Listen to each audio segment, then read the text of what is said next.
అల్లాయంచు మహమ్మదీయుడు, యెహోవాయంచు క్రైస్తవులు, ఉల్లబ్జాక్షుడంచు వైష్ణవులు, శంభోయంచు శైవులు సదా ఆహ్లాదంబున మెంచ ఆయురారోగ్య సంపద్ భాగ్యంబుల సంగి రక్షించువాడు ఒక్కడే.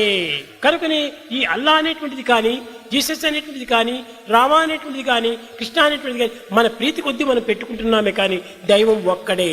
అరబిక్ రాజులు ముగ్గురు చేరి జీసస్ పుట్టినప్పుడు అతను దర్శించడానికి వచ్చారు. ఒకరు చెప్పారు, the one you think you are, ఇతను కేవలము ఒక దివ్యత్వమైన మానవుడిగా కనిపిస్తున్నాడు అన్నాడు. రెండవ వాడు one the others think you are అన్నాడు. అనగా ఇది సొసైటీతో కూడినటువంటి ఒక తత్వము, ఇది వ్యక్తిత్వమే కాదు సమష్టి స్వరూపము అన్నాడు. మూడవ రాజా the one you really are అని ప్రబోధించాడు. ఇతనే దివ్యత్వంతో కూడినటువంటి వాడు అన్నాడు. మానవుని యొక్క మెదడు, మానవ యొక్క శిరస్సులు భిన్న భిన్నంగా ఉండటం చేత ఆలోచనలు కూడాను భిన్న భిన్నంగా ఏర్పడుతుంటాయి. కనుక ఈ భిన్న భిన్నమైనటువంటి భావములకు మనం ఏమాత్రము అవకాశం ఇవ్వకూడదు.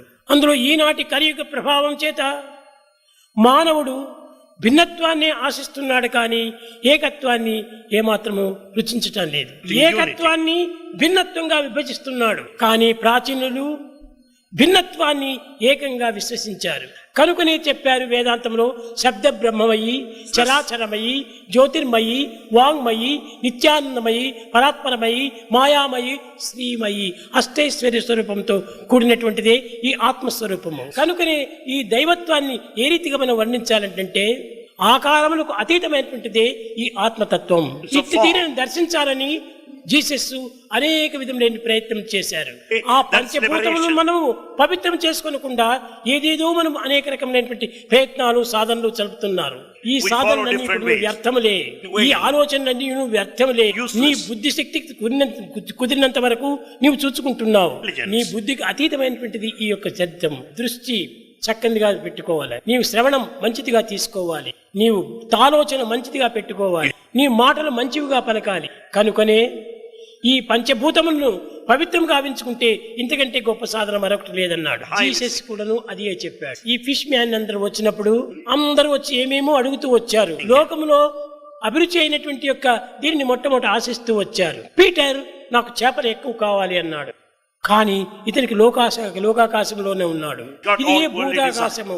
ఈ భూతాకాశంలో అన్ని ఆంక్షలను నెరవేర్చుకున్నాడు. కట్టకడిపటికి చీచి ఇది కాదు నేను కోరవలసింది, నా చిత్తాకాశాన్ని దాటాలి అని అనుకున్నాడు. జీసస్ కూడా అందరికీ అదే చెప్పాడు. ప్రజలారా, ఎందుకు ఈ ద్వేషము, ఎందుకు ఈ అల్లకల్లోలములు? కరుణ చేత సర్వులను ప్రవేశించండి, అందరినీ ప్రేమించండి, అందరినీ ఆశించండి, ఈ అనేకత్వంలో ఉన్నటువంటి ఏకత్వాన్ని మీరు విశ్వసించండి అని జీసస్ కూడా చెప్పాడు. ఆయనకు బోధలు ప్రత్యేకమైనటువంటి ఏవీ లేవు. అనేక మంది శిష్యులు వారికి తోచినట్టుగా రాస్తూ పోయారు. అతని శరీరాన్ని చిలుకు వేసినప్పుడు all are one my dear son, be alike to every one అని. ఏమిటిది? తల్లి ఏడుస్తుంటే mere death is the dress of life అన్నాడు. ఏమిటిది? డెత్ అనేటువంటిది ఈ డ్రెస్ మార్చడమే. ఈ డ్రెస్ మారుతుండది, ఇంకొక డ్రెస్ వస్తుండది. మానవుడు ఎప్పటికీ ఒకే డ్రెస్ లో ఉంటాడా? ఉండడు. దినదినము డ్రెస్సులు మారుస్తుంటాడు. అదే విధంగానే ఈ దేహములు అనేక జన్మములు మారుతుంటాయి. కాబట్టి ఇది మారినంత మాత్రమే ఇది డెత్ అని అనకూడదు. ఇది కేవలం దేహములకు మాత్రమే సంబంధించినటువంటి జీవతత్వం ఎప్పటికీ శాశ్వతంగానే ఉంటుంది. అదే అమృతత్వము, అదే ఆనందము. ఆ ఆనందమునే నిత్యానందం పరమసుఖదం అన్నారు. కానీ దీనిని జీసస్ అద్వైత దర్శనం జ్ఞానం అన్నాడు. కనుక అద్వైత దర్శనం అనగా ఏమిటి? రెండు కాని ఒక్కటే. ఒకటే అంటే రెండుగా ఉండవచ్చును. కనుకనే ఏకం ఏవా అద్వితీయం బ్రహ్మ అన్నాడు. రెండుగా ఉన్నదంటే ఇంకా ఏమైనా ఉండవచ్చునని చెప్పవచ్చును. కానీ ఏకం ఏవా అద్వితీయం, ఒకటే ఒకటి, రెండు కానటువంటిది. దైవము రెండు కానటువంటి ఒక్కటే. ఒక చిన్నది తీపి రసం చేశావు, ఏ కప్పులో పోసినప్పుడు ఆ కప్పు యొక్క రూపం వస్తుంది. ఒక తల్లికి 4 బిడ్డలు ఉంటారు. ఒకడు వస్తాడు, అమ్మా నాకు ఎర్రని జ్యూస్ కావాలి అంటాడు. ఇంకొకడు వస్తాడు, అమ్మా నాకు పచ్చని జ్యూస్ కావాలి అంటాడు. ఇంకొకడు వస్తాడు, నాకు నల్లని జ్యూస్ కావాలి అంటాడు. ఇంకొకడు వస్తాడు, నాకు వైట్ జ్యూస్ కావాలి అంటాడు. ఈ జ్యూస్ రంగులు రంగులుగా మారుస్తుంటే జ్యూసే చెడిపోతుంది. కనుకనే తెలివి కలిగినటువంటి యొక్క తల్లి ఏం చేస్తుంది? నీకు ఏ రసం కావాలి నాయన అడుగుతుంది. నాకు ఎర్రని రసం కావాలి అంటాడు. ఎర్రని కప్పులో పోస్తుంది, ఇచ్చేస్తుంది. ఇది ఎర్రని. Then ఇంకోటి that's red వస్తా- juice. అమ్మా నాకు పచ్చని జ్యూస్ కావాలి అంటాడు. Another juice. పచ్చని కప్పులో పోస్తుంది, ఇస్తుంది. Green వాడికి glass. తృప్తి అయింది. జ్యూస్ ఏమో ఒక్కటే. ఈ పచ్చది, ఎర్రది, నల్లది, తెల్లది అంతా కూడాను కప్పులు మాత్రమే కానీ జ్యూసులో మార్పు రాలేదు. కనుకనే మనం ప్రపంచం లోపల అన్ని రకమైనటువంటి రూపాలు ఆశిస్తున్నాము. Any forms. ఇవన్నీ దేహమును వంటి కప్పుల్లోనే బాధము. ఈ భేదాలు మాత్రం మనం తీసుకోకూడదు. కనుకనే దేహాభిమానమును త్యజించి ఆత్మాభిమానమును వరించి దైవత్వాన్ని ప్రేమించాలి. కాబట్టి వరించవలసింది ఇదేది ఆత్మాభిమానము. దేహాలు ఏనాటికైనా మార్పు చెందుతాయి. మార్పు చెందేటువంటిది ఆశించి ఏనాటికైనా మనం దుఃఖానికి గురి అవుతాం. దుఃఖ నివారణ కావాలనుకుంటే, అమృతత్వం మనం అనుభవించాలంటే, ఆనందం మనం అనుభవించాలంటే రూపాన్ని మనం పూర్తిని విసర్జించాలి. ఉన్నంత వరకు దానిని గౌరవించాలి, ఉన్నంత వరకు దానిని సేవించాలి, ఉన్నంత వరకు దానిని కాపాడుకోవాలి. కానీ తరువాత దాన్ని మనం యోచించనక్కర్లేదు. ఎందుకు దీన్ని యోచించటము? ఎందుకోసం మనం దుఃఖించటము? దుఃఖం అనేటువంటిది కేవలం అజ్ఞానమే. కనుక ఈ దుఃఖానికి మనం అవకాశం ఇవ్వకూడదు. ఏ దానికి ఏ టైం వచ్చిందో ఆయా టైంలో పోతుంటాది. మనము పదార్థమును ఒకటిగానే భావించాలి, పదార్థమును ఒకటిగానే విశ్వసించాలి. ఈ కప్పులు మాత్రం మారుతుంటాయి, కానీ కప్పులు మారినంత మాత్రం లోపల ఉన్నటువంటి పదార్థము అదే ఆత్మతత్వము. ఆత్మతత్వం ఎప్పటికీ మారదు. కనుక నీవు ఆత్మతత్వాన్ని విశ్వసించు, ఆత్మతత్వాన్ని ఆనందంగా తీసుకో. ఇది ముఖ్యంగా జీసస్ బోధించినటువంటి అన్ని విధములుగా కూడాను వారికి భౌతికమైనటువంటి లౌకికమైనటువంటి యొక్క ఆదర్శాన్ని నిరూపిస్తూ కట్టకడపటికి సత్యమైనటువంటిది ఒక్కదాన్ని మాత్రమే నిరూపించాడు. మాథ్యూ అని ఒక ఇన్కమ్ ట్యాక్స్ కమిషనర్ గా ఉన్నవాడు. ఈ ఫిషర్ మ్యాన్ దగ్గర అంతా వచ్చి దిన్నము ఇన్కమ్ ట్యాక్స్ కోసం వాడి దగ్గర రాసుకునేటువంటి వాడు. ఈ ఫిషర్ మ్యాన్ కంతా కూడాను జీసస్ బోధ చేస్తుండేవాడు నిత్యము. అవన్నీ రాసుకున్నాడు ఈ మాథ్యూ.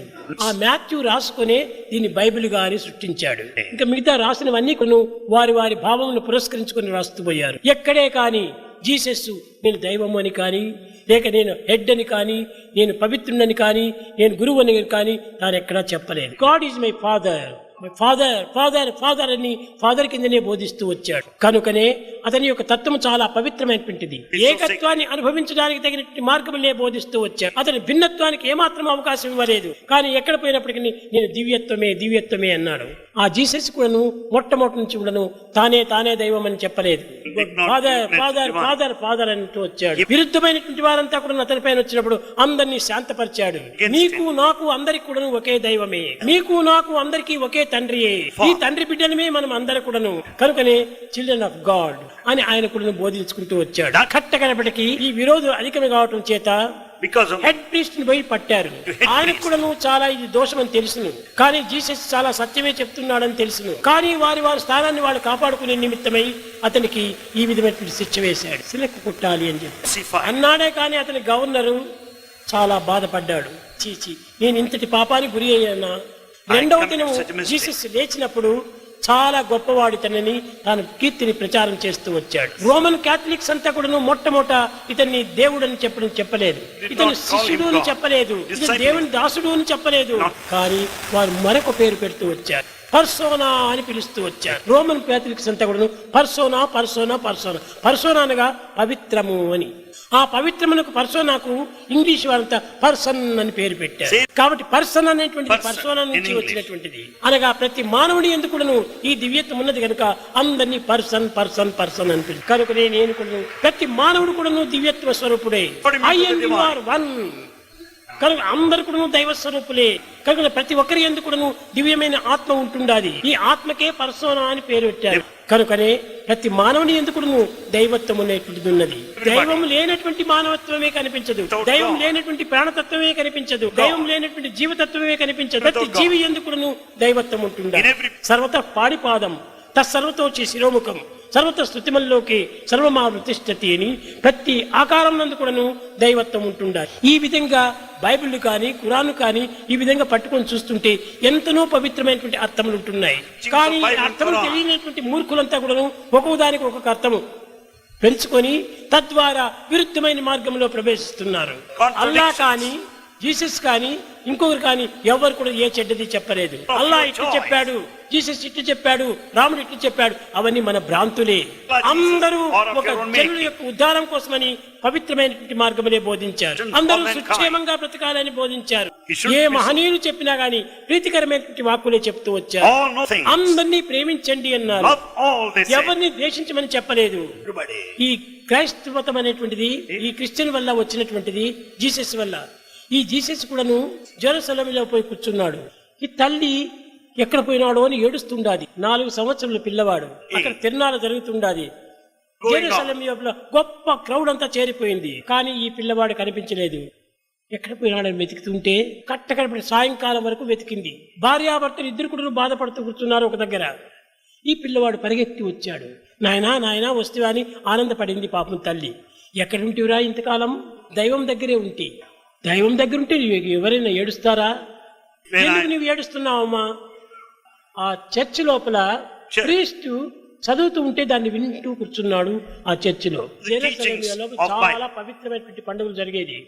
అక్కడ చూచాడు. జీవుల్ని హింసించకూడదు, అంత బుద్ధిని వలె చేశాడు. అక్కడంతా పావురాలంతా అమ్మి దాన్ని అంతా కూడా బలి ఇస్తుండేటువంటి వారు. ఈ పావురాలను బలి ఇచ్చేస్తే దైవములకు ప్రీతి అని వారికి అర్థం. అప్పుడు జీసస్ ప్రాణములు తీవటమా భగవంతునికి ప్రీతి అని అక్కడ అమ్మేటువంటి అంగళ్ళలో అంతా పోయి చేరి చిన్నపిల్లవాడు పౌరవులంతా వదిలిపెట్టాడు. ఎవరిని కూడా చంపే అధికారం ఎవరికి లేదు. అందరి యందు ఉన్నటువంటి ఆత్మస్వరూపుడు ఒక్కడే. కనుకనే దైవత్వం పైన ఈ విధమైనటువంటి దుర్భావం పుట్టించి మనసును కూడాను ఏమాత్రం నొప్పించకూడదు. మనసును నొప్పించేస్తే ఇతని మనసును ఎవరిని ఎంత నొప్పించారో నీ మనసు అంత పదింతలుగా వస్తుంది. ఎవరిని ఏ విధంగా నీవు బాధించావో అంతకు పదింతలు నీవు బాధించేటువంటి వారు ఉంటారు. ఎవరిని కూడా మనం బాధించకూడదు. ఎవరిని చెడ్డ పలుకైనా కూడా పలకకూడదు. నీకు పలకడానికి ఇష్టం లేకపోతే నోరు మూసుకుని కూర్చో, అంతే కానీ చెడ్డ మాటలు మాత్రం చెప్పవద్దు. You cannot always oblige, but you can speak always obligingly. ఆ విధమైన మాటల చేత నీవు కాలాన్ని సార్థకం చేసుకోవాలి. ప్రేమ స్వరూపులారా, మీరందరూ కూడా ప్రేమ స్వరూపులే. ఆ ప్రేమనే దైవము. ప్రేమ లేని మానవుడు అటువంటి వాడైపోతాడు. కనుకనే అలలు కలిగినటువంటిది సముద్రము, కిరణములు కలిగినటువంటిదే సూర్యుడు. ప్రేమ కలిగినటువంటి వాడే మనిషి. ప్రేమనే లేకపోతే వాడు మనిషే కాదు. కనుకనే మన మానవత్వాన్ని రక్షించుకోవాలంటే ప్రేమను మనం పెంచుకోవాలి. ఈ ప్రేమ కంటే మించినటువంటిది మరొకటి దేవుడు లేడు. దైవమే ప్రేమ, ప్రేమనే దైవము. కనుకనే ఈ ప్రేమను మనం పెంచుకొని వికారమైనటువంటి భావాలంతా తుడిచివేయాలి. అల్పబుద్ధులైనటువంటి వారు వారి వారి మనసుకు తోచినట్టుగా భావిస్తుంటారు. ఇదంతా కూడా అల్పబుద్ధుల యొక్క లక్షణాలు. ఇది అజ్ఞానం యొక్క లక్షణాలే. ఇది కేవలము ఒక విధమైనటువంటి అమాయకత్వం. కాబట్టి ఇట్లాంటి విపరీతమని బోధించేటువంటి వారిని ఎవరిని మీరు నమ్మకండి. మన ప్రేమను మనం విశ్వసించాలి. నీ ప్రేమనే నీవు విశ్వసించలేని వాడు ఇంకెవరిని ఏ రీతిగా నీవు విశ్వసించాలి. కనుకనే ప్రేమనే దైవము, దైవమే ప్రేమ. Love is God, live in love. కనుక మీరు నిరంతరము ప్రేమతో జీవించండి. ప్రేమనే నా దైవం అని భావించండి.